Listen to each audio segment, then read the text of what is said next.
This is Bunme. She's a cat. She's not any cat. She's our special cat. Everyone knows the #1 sandwich in Vietnam is a banh mi. I'm gonna make banh mi, her very own special banh mi, and it's gonna be cat friendly. And after that, I'm gonna make a banh mi for Banh mi's daddy, AKA Michael across the road, sir. We are gonna be making his favorite style of banh mi, one that we will be selling here on the streets of Vietnam very soon. And I'll show you how we do that too. This is Cooking the Comments. Let's get started.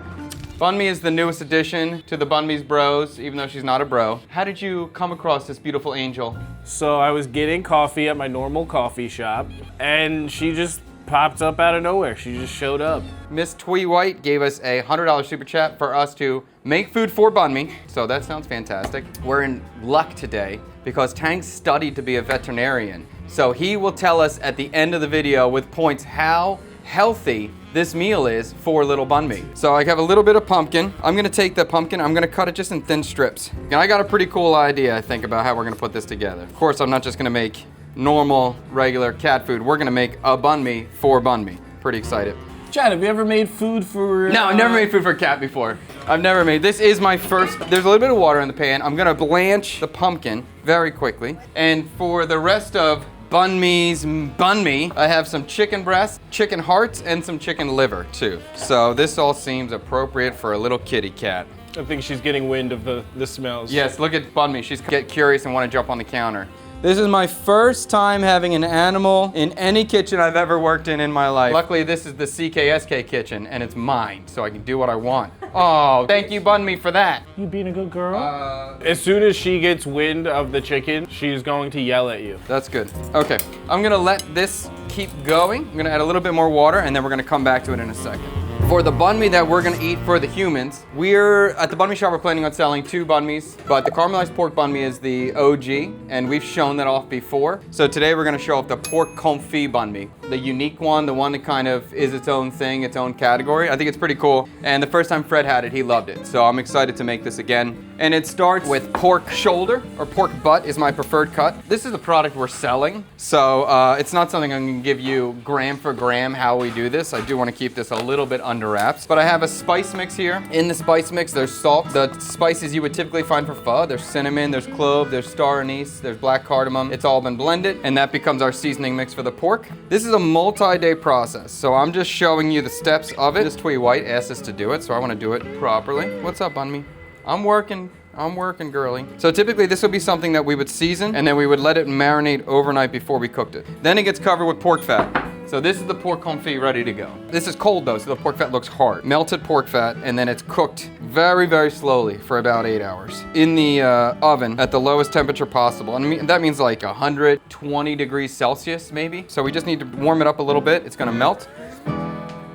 The confit is melting. The fat's gonna melt. So we're gonna make the sauce right now for the human banh mi. Again, this is a little bit of a trade secret, so I have to kind of keep some stuff hidden. You know, please, I'm sorry, but I gotta do it. So this is the mayonnaise base, which is very, very, very seasoned already. I call this a citrus mayo, so you can assume there's some citrus in here, and there's a lot of flavor already in this. I'm gonna add my kind of vegetable components into this too, so I'll let you guys see that part. Green onion, the fresh shallot, and garlic, and then I have some chili as well. You can see the color is not white. This is not a standard mayonnaise. The banh mi that we're gonna serve doesn't have a pate. So this mayonnaise is a super important flavor. Very sweet, very sour, very aggressive. Besides for the protein itself, one of the defining characteristics of the banh mi. I usually will make some totally not spicy, seasoned as is, and then I make a second version, which is spicy. This is the ba chi chili, which was cut very small. If I'm in Vietnam, this is my preferred chili to use for this kind of thing. In America, I would be reaching for habanero.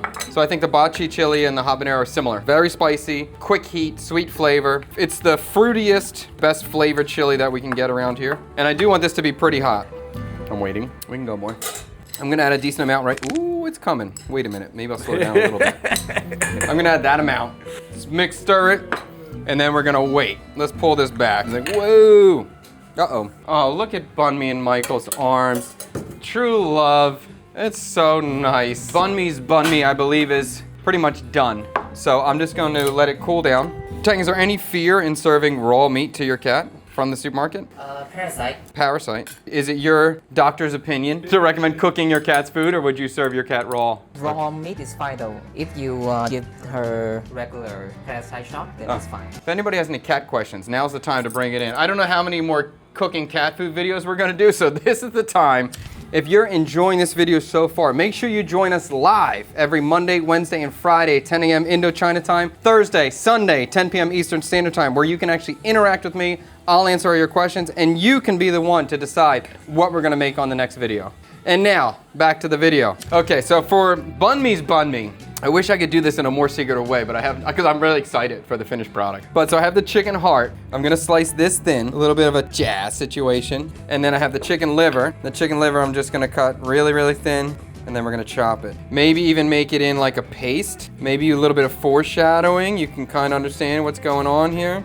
Is this pate? Oh, this is banh mi's pate, baby.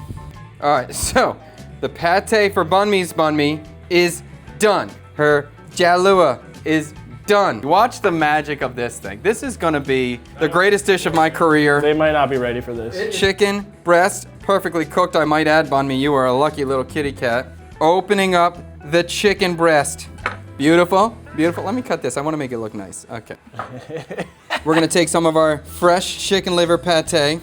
Then we're gonna take our little bit of our chicken heart. And we have our do chua, our pickled carrot that's not pickled, it's boiled pumpkin. And I present to you the cat banh mi, the banh mi. Bro, top tier. Banh mi. You hungry, bud? This is for you, bruh. Oh my God, I got the perfect plate too. The cat with pearl earring plate. Everything is lining up. The whole world is coming back into balance because of this moment. Look at that, come on, bruh.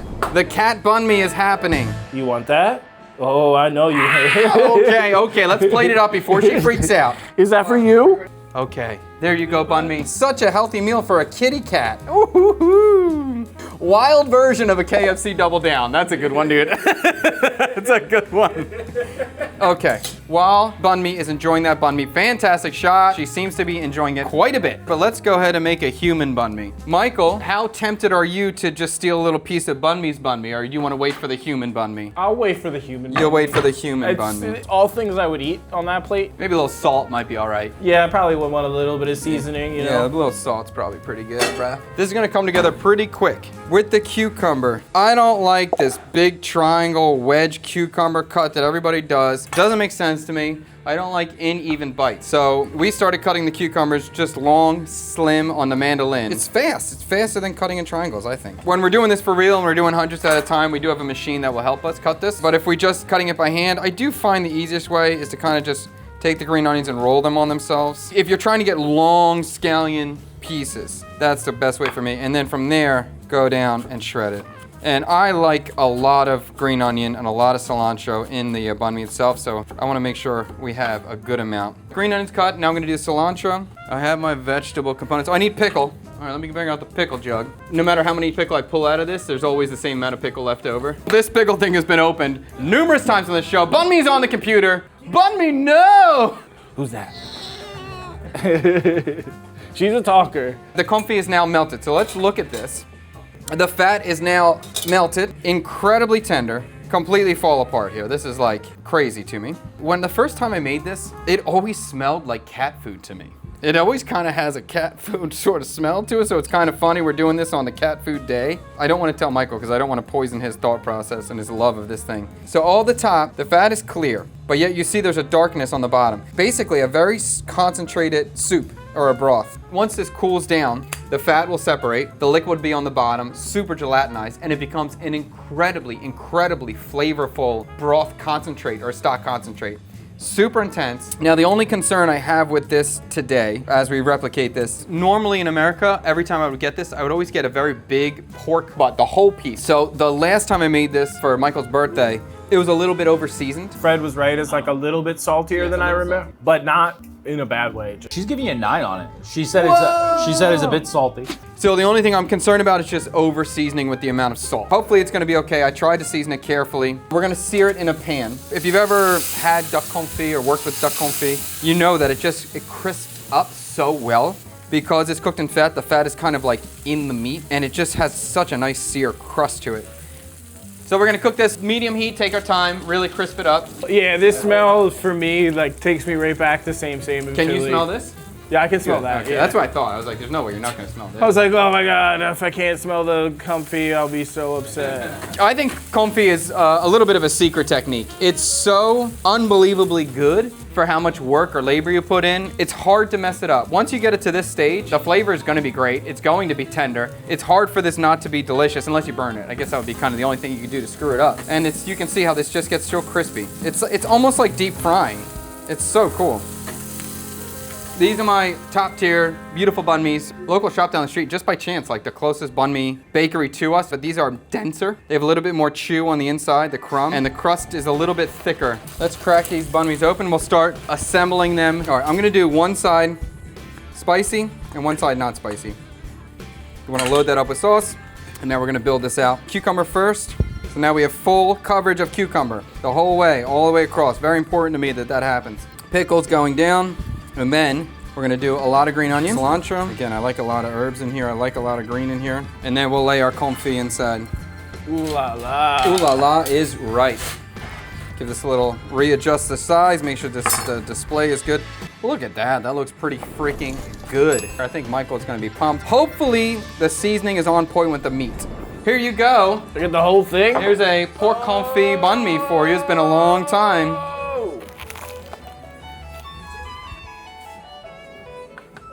Good? Yeah, the seasoning is definitely better than the last time. Good. Good, I'm glad to hear that. This is so good. And another, like, the point of why I'm doing this, but it's just a benefit. Confit lasts a long time. If you keep it stored in the oil, it could last for months. Months. So you could make a really big batch of this if you wanted to and just keep it in the fridge for... Isn't that like where it stems from? Is like yes. They used to keep it in there? And yes, before refrigeration. This is how they stored meat items. Okay, now I'm excited to eat it. What do you guys think of this banh mi? Do you like the way this looks? Would you want to try this? Would you come to the shop? And I know Fred, the first time he tried this, he was just so excited about this because it's something you just can't get here. This sort of texture, this super savory meatiness is not something that's easily found here. I think Fred and I both agree that this is your best banh mi. I know, that's what he said. I know, this is, for me, the caramelized pork is my favorite. But this is a cool one. Just for me, you know, like I love this. The way that the meat is just so tender, it falls apart. It's like a brisket sandwich almost, pulled pork. It's got that vibe. And then it's all Viet behind that with the pickle and everything else. Oh my God, it's here. He knew it. He smelled it. Oh my God. Wrap this up pretty soon. Did you eat your banh mi? Dude, crushed it. Was it good? It's 10. 10 out of 10. I just crushed that, dude. All right, Tang, what do you think? No words. You have no words? A 10.5. You've never given a 10.5. This is the first 10.5 in Tang's rating history. Can you even give a 10.5? He did, unbelievable. That is off the Richter. The first overscore. I think this one for me is an 8.5. It needs a little more salt.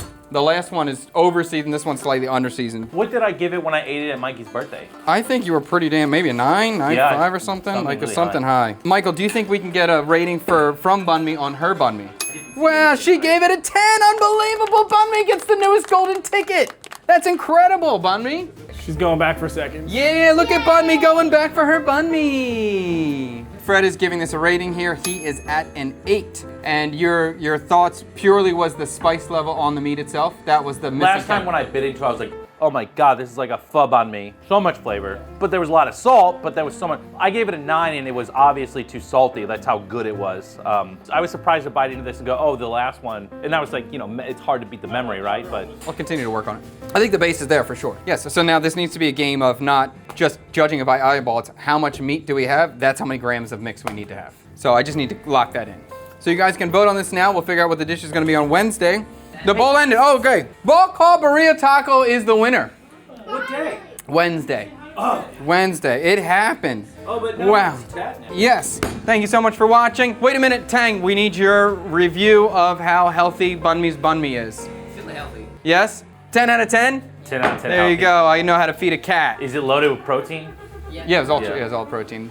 So if the Banh Mi shop doesn't work out, I'm gonna open a cat-only Banh Mi shop. It's gonna also fail as well. It's not gonna do well. Why is your shop gonna fail? See you next time. If you enjoyed this video, give us a like, subscribe to the channel. If you want to go on a food tour, check out checkhumanup.com. Until next time, see you later. Peace. Peace, love, and harmony.